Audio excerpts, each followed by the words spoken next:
کہ اگر اللہ تعالیٰ اللہ تعالیٰ کی جو صفت معبود ہے اس میں اس کا کوئی شریک نہیں ہے، تو اللہ تعالیٰ کی صفت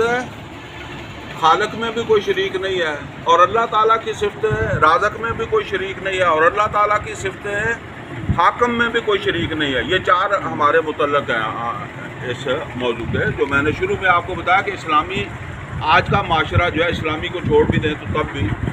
معاشرہ چار شعبے ہیں۔ ایک کو ہم کہتے ہیں عبادات، اور دوسرا معاشرتی نظام، تیسرا معاشی نظام، اور چوتھا سیاسی نظام۔ چار شعبے ہیں، اور موضوع پھر آپ کے ذہن کے اندر آ گیا کہ توحید یعنی لا الہ الا اللہ، اور ریاست اسلامی یعنی ریاست اسلامی جو ہے اس کے اوپر اس کے کیا اثرات بنتے ہیں، یعنی کسی ریاست کے اوپر